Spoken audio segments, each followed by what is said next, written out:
Alright, so while we're waiting for parts, I figured I would give you guys something that's been asked many times, aside from how much is a swap or how much do you spend. Another question I get asked a lot is how to get the stock gauges working. These are the stock gauges out of the 1990 5.0 car that I was doing. Now, if you're starting off with a 4-cylinder car, everything will work, but the RPM one, you can pull just this face from a V8 car if you want to keep your stock speedometer or whatever that shows miles, but get the V8 one. The V8 one goes up to 7K, the other one only goes up to 6, and then the 4-cylinder one only goes up to 6. Speedometer, this actual speedometer will only work if you're using T5, TKO 500, Tramic 3550, TKO 600, or a T56 Magnum, because all those transmissions do have the connection for the mechanical cable. Now, if you're using a 0304 T56, a 3650, or a 6R80, it will not work. I have heard of people getting like a converter box or something like that converts a mechanical signal to an electric signal, but I've never seen one, I've never ran one, so I can't speak on that. This gauge should already work as soon as you plug in your stock gauges. As long as you're using the stock fuel sending system, this one will also work, so don't got to worry about that.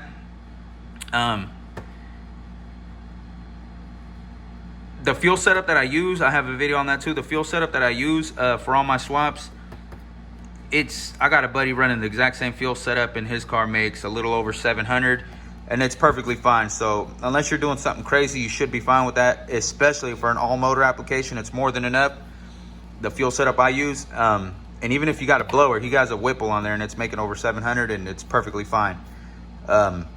So with that one's gonna work. Temperature one, I'll show you guys what I use right now.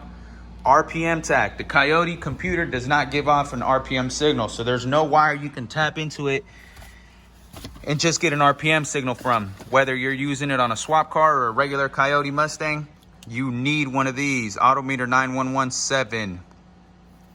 The gray one will be basically the feed to the Tack signal. The black one is obviously ground.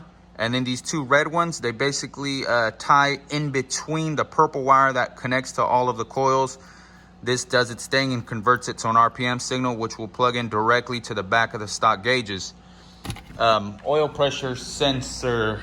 Let me get my light. I'll show you guys all that right now. This is just like a little intro. Something that you guys have been asking for a real long time. And something that I finally got around time to doing it and didn't want to take apart my car. My car has the stock gauges. All my stock gauges work except for the speedometer one, because I'm running a 6R80. Two different cars. So I'm gonna give you guys an example on this one. So we'll start off with the RPM Tack. Again, this is the Tack adapter you're gonna need. You're gonna want to get the harness. The engine harness has two connections. It has the big one that connects to the computer, then it has this smaller one here. This one's broken, but it doesn't matter.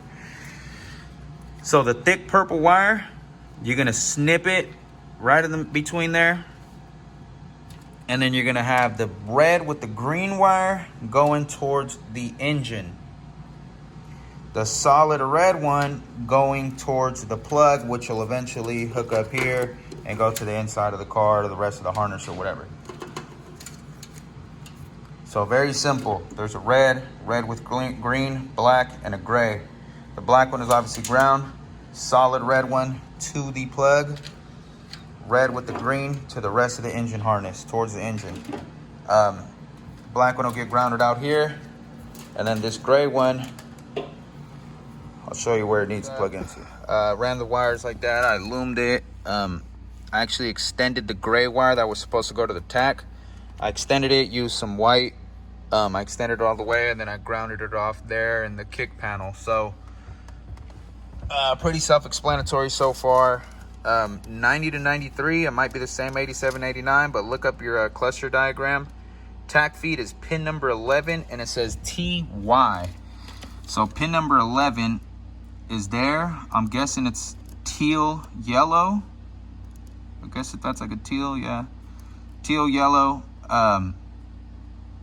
That's the wire we're going to tap into, 11. Now remember, don't completely cut the wire off. We're just going to tap into it. That'll wrap up the RPM one. So here we have, this is going to be the temperature feed, or the one we're going to use for temperature reading. Now LMR sells this kit here where it just has like the little thread in, the same size as the threaded piece on the block, and then it goes straight to the size of the temperature sender. Now, if you wanted to go like to Home Depot, you don't want to order it. I think it's like 20 something dollars from LMR, and it comes with the sensor. The sensor's originally like 10 bucks and this, so I guess it's cool, you know, it both fits. Otherwise, you're gonna have to go from this size to one size down and then to the size of the sender. So just get it from LMR. They have it under like a Coyote temperature sender swap, whatever. You'll find it on there. So it has the adapter here and then the sensor itself, and it's a like one prong connection, you can call it. Now the oil pressure sensor, when you do these swaps, if you're gonna want to run a sway bar, you're not gonna be able to fit the oil cooler. The Gen 2s come with the oil coolers, and I believe some of the Gen 1s come with the oil cooler. You'll have to get the little adapter piece to delete the oil cooler, and it'll just accept the filter straight into it. You will remove the oil sending oil gauge sender thing here for the Coyote. This is the Coyote one. You'll remove this one, and you can just use a stock auto parts store 9450 oil pressure sensor, and it will have the same one prong connection like the temperature one. So temperature here, oil pressure here. It'll have the same exact it'll have the same sender like this one, the little tip like this one. This is for the Coyote. So those two, one's gonna go to the back of the gauge of the temperature, the other one's gonna get oil pressure reading from here.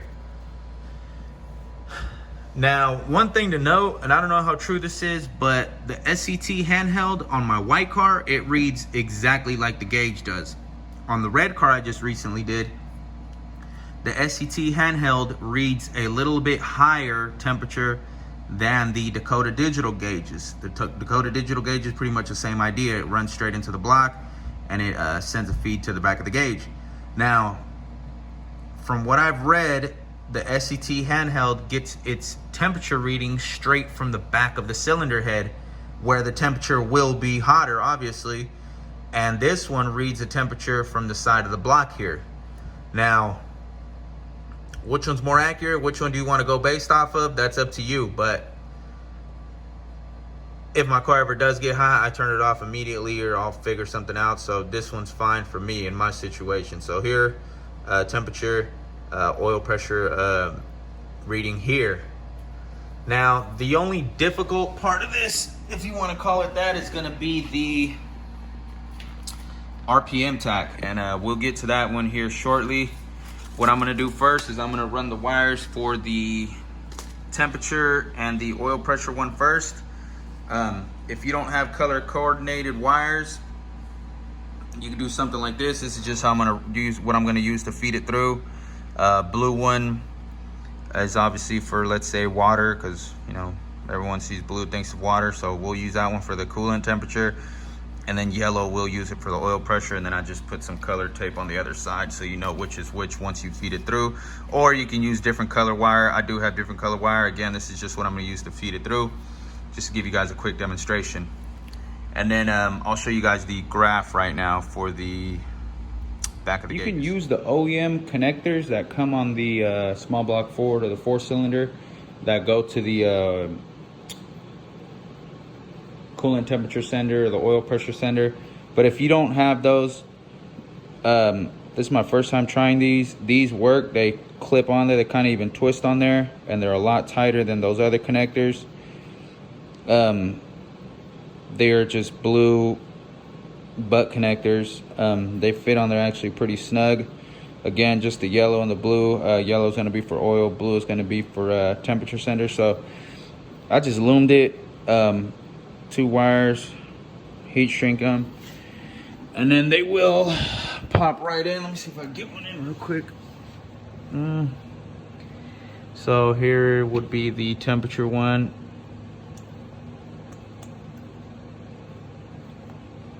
Kind of twists in there, and that's how it would be there. Sorry for the bad lighting, but that's how it is there. And then the oil pressure one will be up there. Same thing, boop, just pops right in.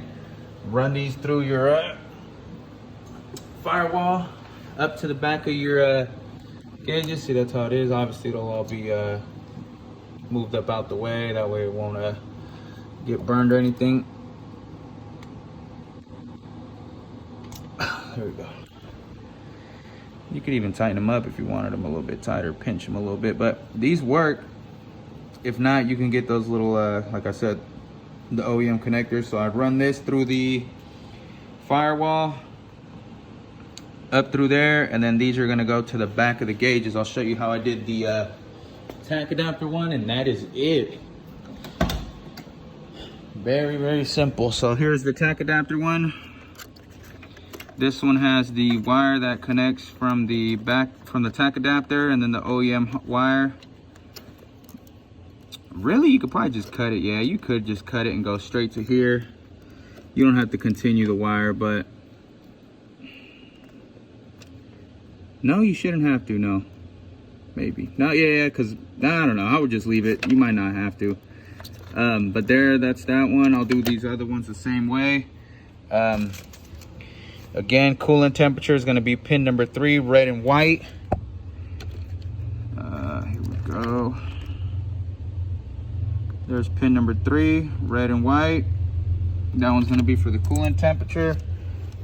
And then the oil pressure, there goes the train, making a guest appearance. Pin number 8 is going to be white and red. It might be on the opposite side. I think one of them was on the opposite side. So pin number 8 here is gray. So no, that's not it. It is this one. Pin number 8. Here we go, white and red right there, the last one on the bottom near my thumb. Can you see the 8? I'm trying to focus. There it goes. That's it. Just tap into it, plug it right in, and everything will work. Again, the speedometer is going to be the only one that won't work unless you have a transmission that feeds off of a mechanical cable. Then it'll work. T5, TKO 500, 600, 3550, not the 3650. 256 Magnum will go right to the back of it. Other than that, we took care of the temperature. It should be pretty much on there. I believe every line is worth about 28 degrees. So you start at 130 plus the 28 would be 158 plus another 28 would be 186, I believe, and so forth. So my fans turn on right around 186, and it is right next to the A on that line right there on my white car. So I've tested it. Voltage is going to be close to 15, and then the RPM tack will work. Again, man, the V8 ones go to 7, the 4-cylinder Foxbody ones only go to 6, and it'll kind of throw it off. But where are you really shifting your Coyote at? We know you're going to be shifting it past 7,000. So I mean, more than anything, this will help you for regular driving. But once you're up those RPMs, my thing kind of swings around and ends up somewhere over here. But it'll somewhat work up until 7,000, obviously. Again, speedometer, you guys know the deal with that. Oil pressure will work through that sensor, and then fuel gauge will always work. That's it, man. Let me know if you guys got any questions, man. If I find any mistakes, I'll update them in the comments. But for the most part, that's it. Pretty self-explanatory. Again, let me know if you guys got any questions.